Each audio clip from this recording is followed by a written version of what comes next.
Our first guest is the sort of dean of Boston history. He's the professor of history at Northeastern University, former director of the Massachusetts Historical Society, and author of a stack of books on Samuel Adams, John Hancock, Silas Talbot, and the history of the American Navy. Please welcome Bill Fowler. Thank you, Rob. It's good to be with you. I appreciate it. My great pleasure. So you've written a lot about the history of Boston, and you've written about the people who were involved in the Tea Party. How do you think the story of the Boston Tea Party is significant, and its significance has changed over the years? I was thinking earlier about kind of the children's books that have been written about the events of the American Revolution and the Tea Party. So I think that we tend to, as we get away from them farther and farther in time, we tend to romanticize them and imagine them as events that the participants themselves certainly do not understand the historical importance of what they were doing. And I think that sometimes they might be slightly amused about how we 200 plus years later look back and revere what they did, when perhaps at the time they really didn't quite understand the importance of the event that they were participating in.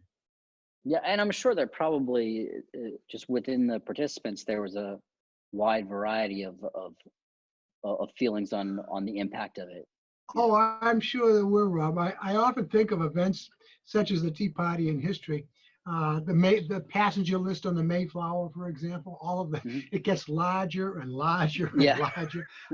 I suspect by this time there are probably several 100,000 people who marched down to dump the tea in the harbor.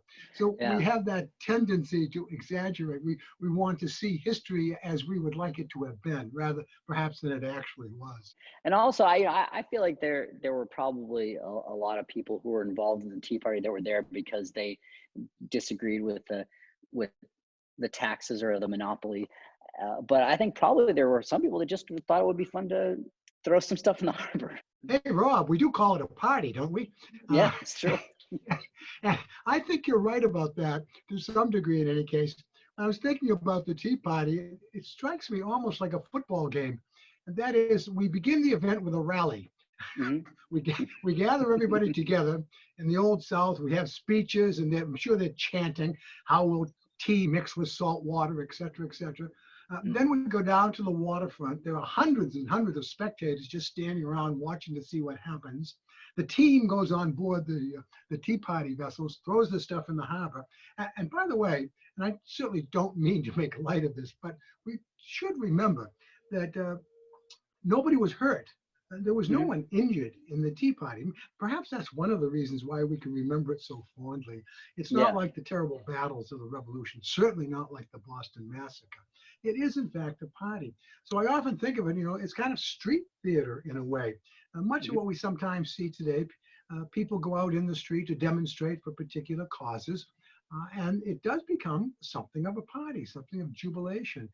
So I think, indeed, it does have that aspect to it. Maybe that's why we like to call it a party. There were a lot of sort of rebellious disruptions in Boston, pretty severe destructions of property before the Boston Tea Party. What about the Boston Tea Party made it have the effect that it had? What made the Boston Tea Party different was the reaction of the British government.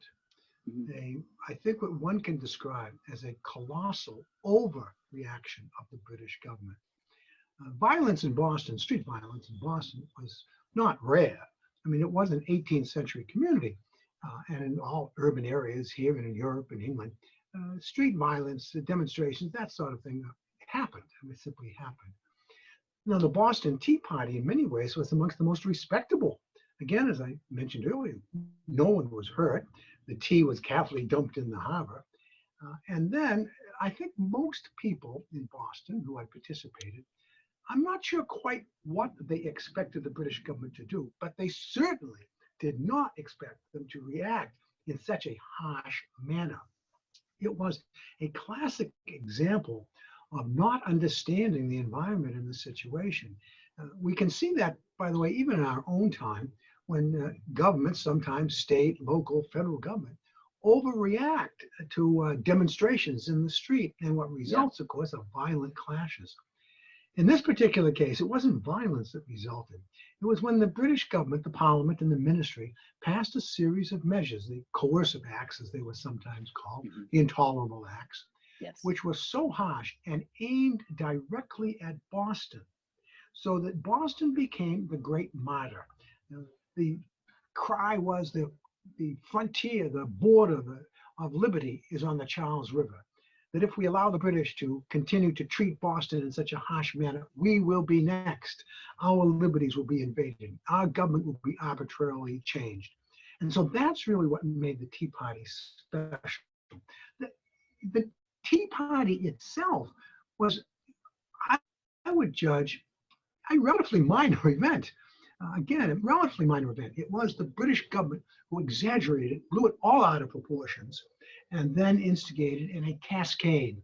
I suppose one might see the Tea Party as the beginning of a cascading series of events that grew out of control.